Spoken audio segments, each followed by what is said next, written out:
Welcome to POTUS 2016, where we track the presidential horse race and pour cold, hard facts on the overheated campaign rhetoric. The headlines this week: Trump rallies get out of hand, Rubio drops out, Clinton rebounds, and Obama nominates a justice. First, Tuesday's primaries. In what appears to be a turning point in her campaign, Hillary Clinton has come back from her loss to Bernie Sanders in Michigan and swept primaries in Florida, North Carolina, Illinois, Missouri, and Ohio. In her victory speech, she sounded like Sanders when attacking Wall Street executive pay, and like Donald Trump saying she'd stand up to China on trade. Then the former Secretary of State went after Trump. Our commander-in-chief has to be able to defend our country, not embarrass it.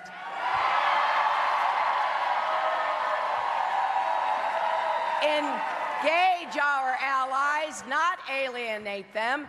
Defeat our adversaries, not embolden them.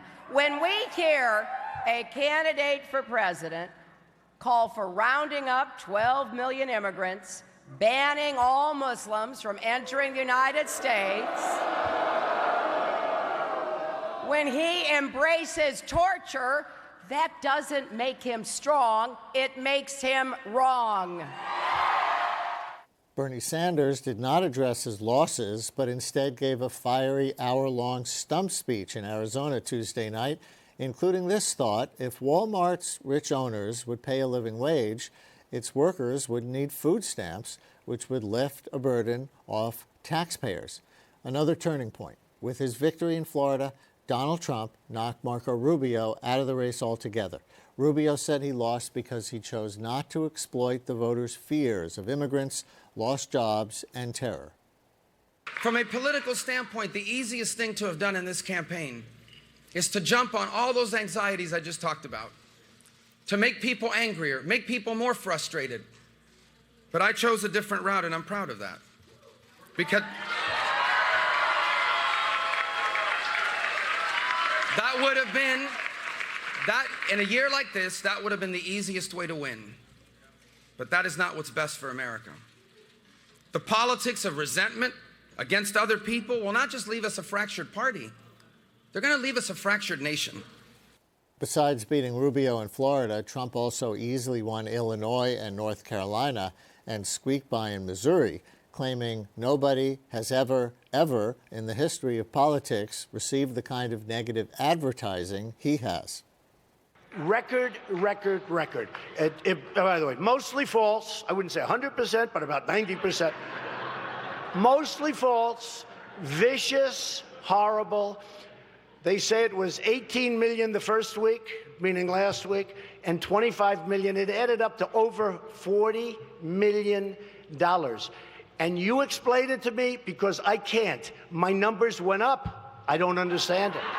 Nobody understands it. Trump celebrated, but in fact did not sweep the table. He failed to win in Ohio, which actually makes it harder for Trump to win the nomination outright before the GOP convention.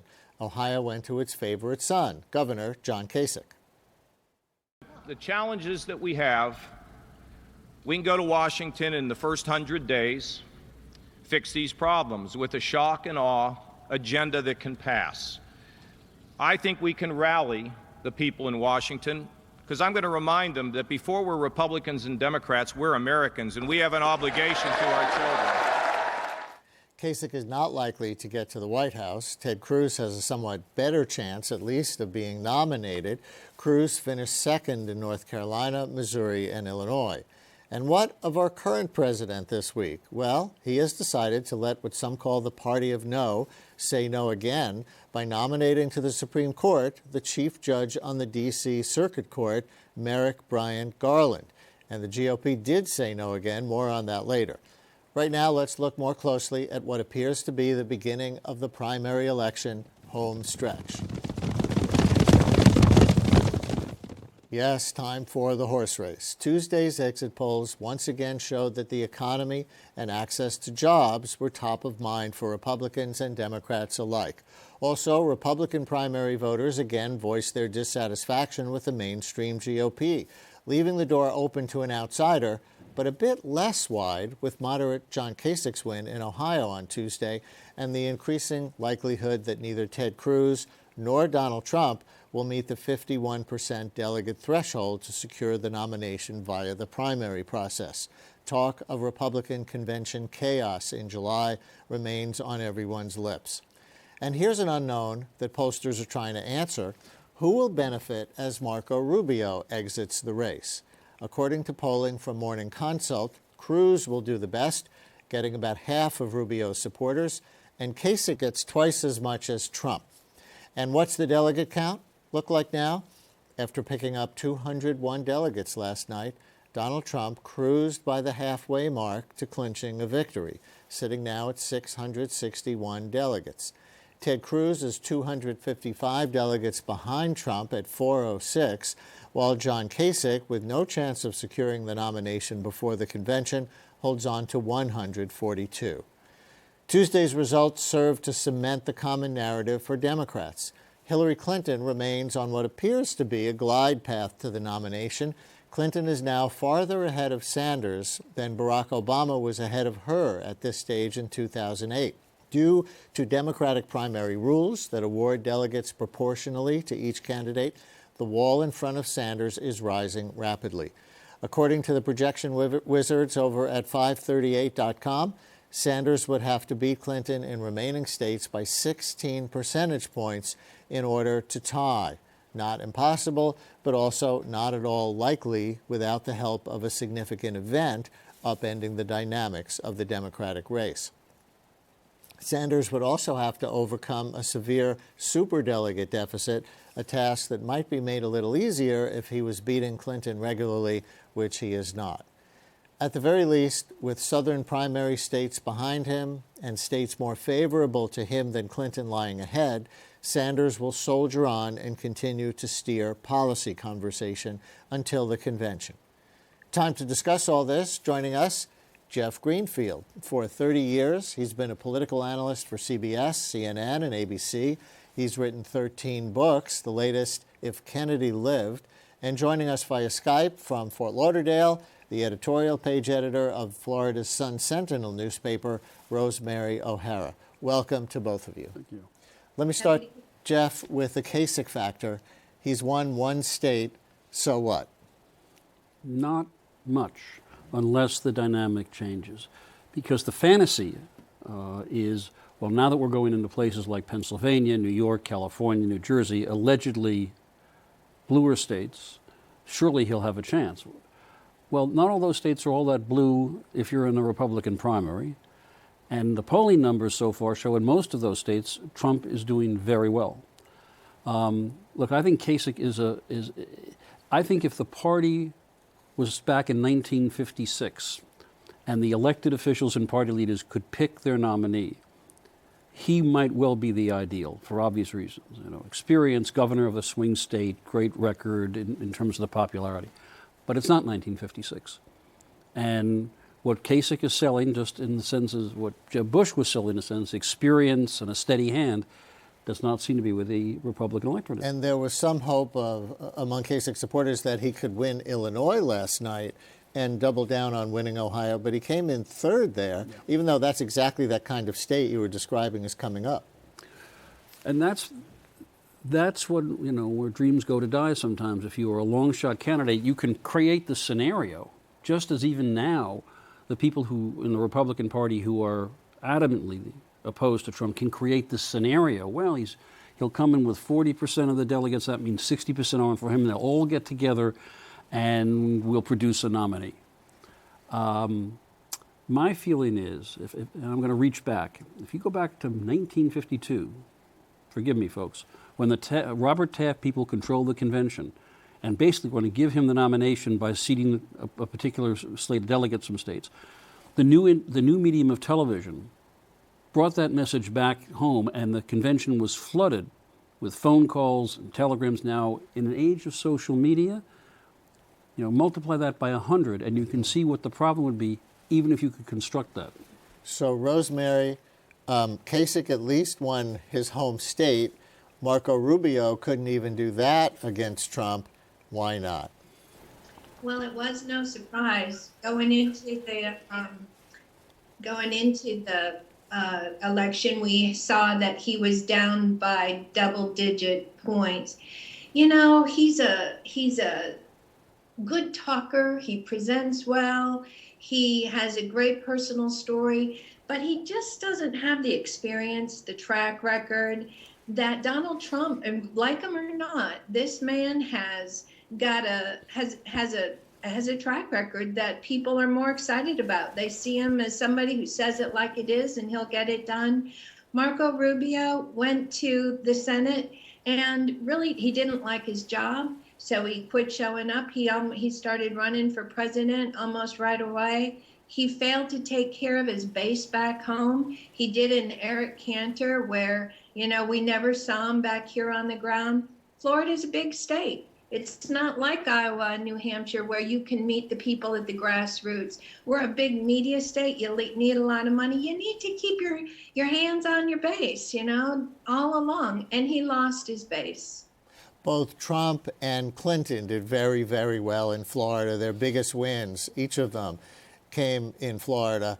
What is it about Trump? What is it about Clinton that made them so popular among their party's voters?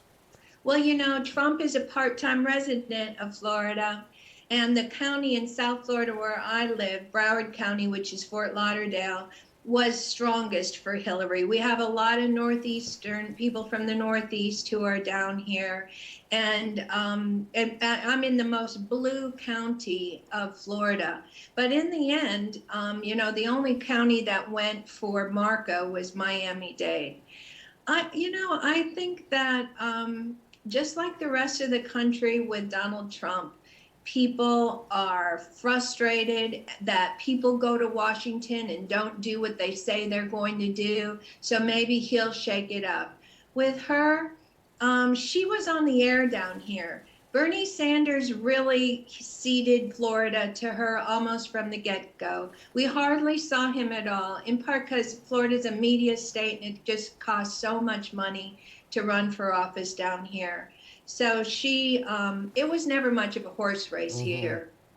And Jeff, Hillary Clinton bounced back from the loss in Michigan last week, which was an upset. The projections were that she had a 99% chance of winning Michigan, and she didn't. Bernie Sanders then predicted that he would win Ohio this week, and he did not even come close.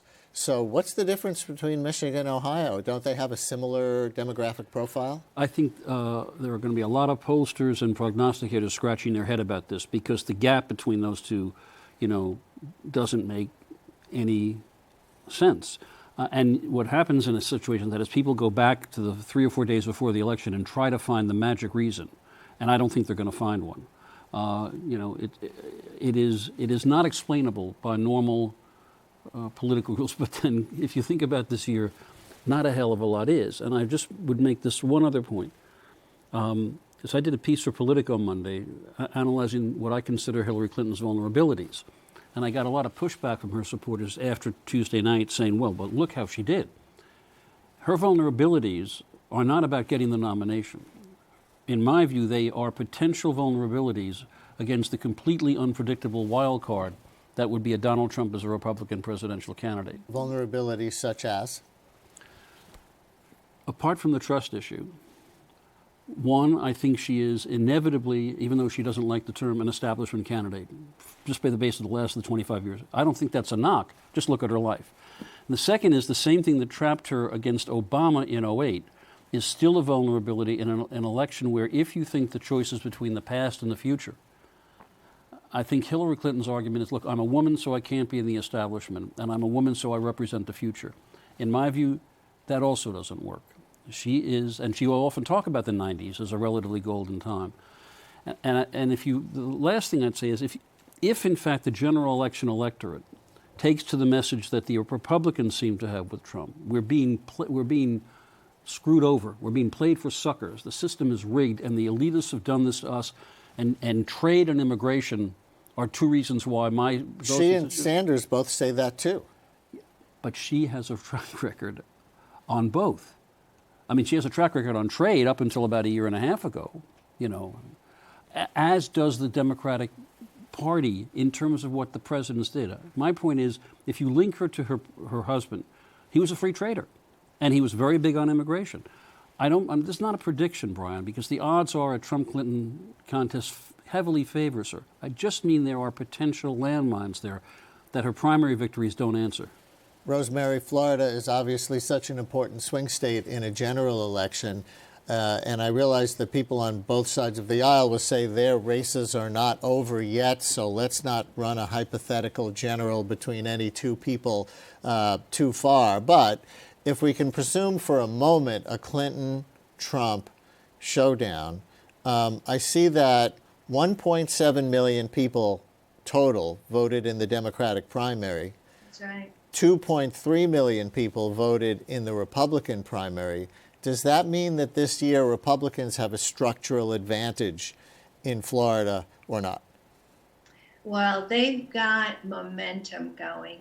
You know, on the one hand, you hear from people, if my choice is between Donald Trump or Hillary Clinton, I am sitting it out. I hear that from my Republican friends mostly. I'm sitting it out. But those numbers don't bear that out. You know, before Election Day, during early election, 1.1 million people voted, and almost a quarter of them had never voted before. The supervisors of election, what they saw at the polls was that these people who were turning out who hadn't voted before, there was a candidate in the race that they were excited about, and that was Donald Trump. So, and the other point is that almost a third of the voters in Florida are independents, no party affiliate. And Florida has a closed primary, unlike Ohio or New Hampshire. So only Republicans could vote in the primary and only Democrats could vote in theirs. And yet, look at the numbers that we saw in the Republican primary. Donald Trump is exciting his base in a big way here, in a way that Hillary Clinton has not excited her base. And that's a danger for her going into the fall. This is our first show since the trouble at Trump rallies, and a lot of media focus on the language that he's used at rallies. I want to play a 60-second mashup of some of those moments and ask you how this is playing in Florida. Here it is. We have a protest. We have a out, be nice. Go home to mommy. Go home, bye. Go home to mommy. Go home to mommy. Am I allowed to rip that whistle out of the mouth? I'd rip that, just...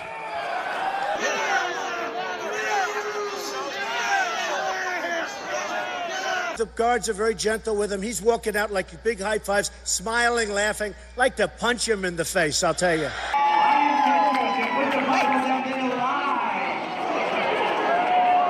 Look, it's a Bernie person.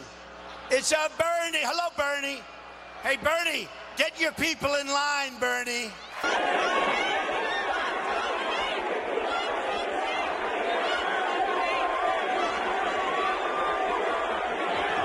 All right, folks, this could get out of hand really quick, really fast. So, Rosemary, I don't know if they put this issue into the exit polls, but were you able to determine whether this hurt or maybe even helped him or was neutral? Well, I can tell you the establishment doesn't like it. The pundits don't like it when it's on television and people are tisking. You know, the overwhelming sense is this is bad. We had a columnist from the Sentinel who was kicked out of a Trump rally. And so there's this one segment that says this is bad, you know, inciting violence. How can anyone support this? And yet those who are in the club, who are at the rallies, it's like they've banded together and they're good with this. Rosemary, thank you very much for joining us. Jeff Greenfield, stay right here as we bring on some additional evidence.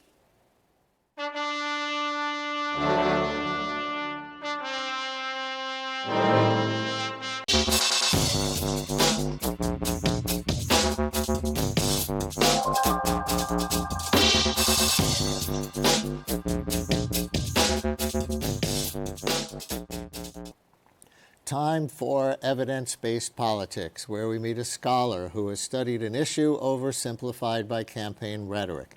Intent on filling Antonin Scalia's seat despite the promise of Republicans to deny any candidate a hearing, President Obama has nominated the Chief Judge of the D.C. Circuit Court, Merrick Brian Garland, to the Supreme Court. Over my 7 years as president, in all my conversations with senators from both parties, in which I asked their views on qualified Supreme Court nominees, and this includes the previous 2 seats that I had to fill, the one name that has come up repeatedly from Republicans and Democrats alike is Merrick Garland. Obama sees Garland as a consensus candidate, an independent thinker, and that may be so. But there is another factor that may tilt the scales of justice.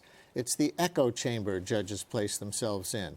A recent study suggests that the court has become more solid in its ideological divide over the years through a system in which justices have increasingly hired like-minded clerks. So how did it get like this? And does it compromise the integrity of the court? Here to explain via Skype from Ohio is Lawrence Baum, professor of political science at The Ohio State University. His study is called Hiring Supreme Court Law Clerks, Probing the Ideological Linkage Between Judges and Justices. Professor, thank you for coming on. Pleased to be with you. By way of background, what's a clerk? Is it like an intern in some other job? And what role do they play in the making of the decisions? Well, in the Supreme Court, law clerks play a pretty important role, and I'd say go well beyond what interns do. They help justices with everything that they're doing, from writing opinions to selecting cases. Each justice has 4 law clerks. They're really dependent on the help the clerks provide. They're an integral part of the process. Let's look at a chart from your report. This is a scale in which justices could be considered Democratic based on the clerks they hired. And we see at the top of the screen, Sotomayor, 70% of her clerks are considered Democratic. At the bottom of the screen, Alito, 0%. And if you go just a few people up there, folks, you'll see a sudden drop-off. After Justice Breyer, who was appointed by a Democrat, his clerks are 63% Democrat. You go to Kennedy next, who's the first one appointed by a Republican there, just 20%. So what does this tell us, Professor? Well, these percentages are not actually of the clerk's own party affiliations. They're the party affiliations of the Court of Appeals judges with whom they worked before they came onto the Supreme Court. In the current era, nearly every Supreme Court law clerk has previously clerked for a Court of Appeals judge.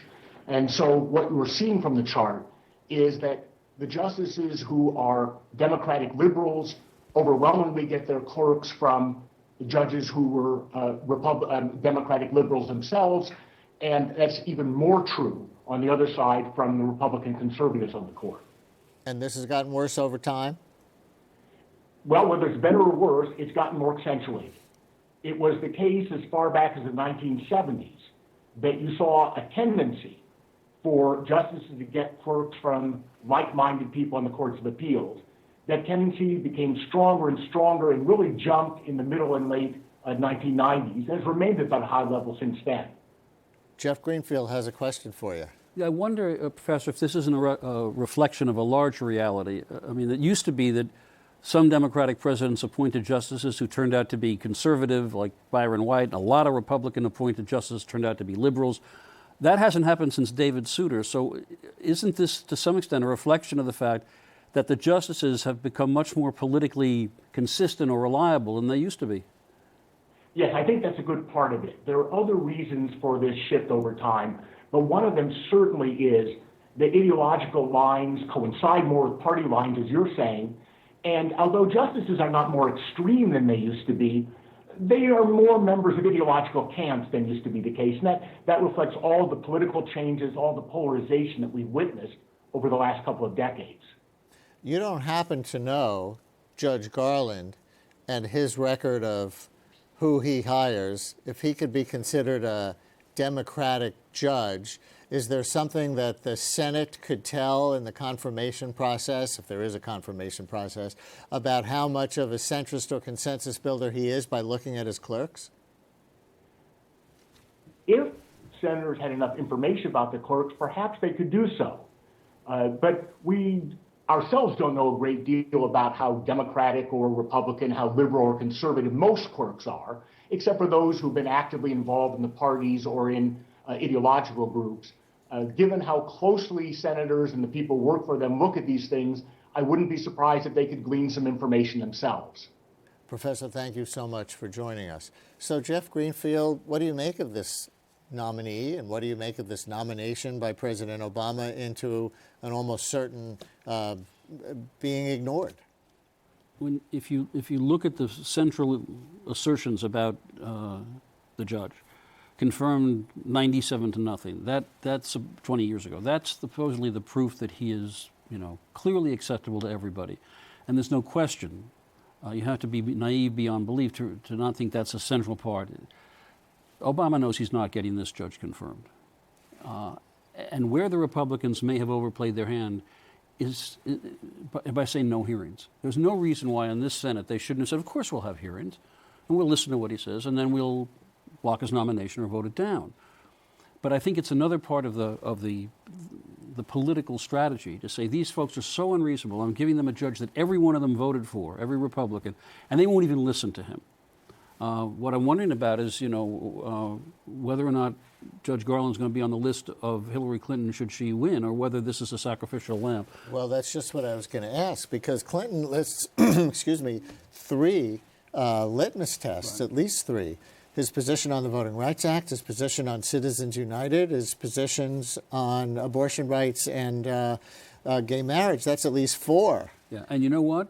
It shows you the politicization of the court, because even up until George W. Bush, I think, candidates would first say, well, I don't have any litmus test. Of course they did. Now you've got Clinton, Sanders, Cruz, I don't know that Trump has weighed in on this specifically, all saying, of course I have litmus tests. That's right. That's a big change. And it is, just one quick fact, most bitter confirmation fight in years was Clarence Thomas, right? 52-48. You know what the Democrats didn't even think about doing? What? Filibustering. They had plenty of senators. It was just not thought of. You just didn't do that in the process. And that's how far down we've come to politicization. And that is where we leave it. Jeff Greenfield, thank you very much for joining us. Okay, pleasure. And that's our program for today. We're here each week at this hour calling the presidential horse race and pouring cold, hard facts on the overheated campaign rhetoric. See you after the next round of primaries in Arizona, Idaho, and Utah. I'm Brian Lehrer. Thanks for watching.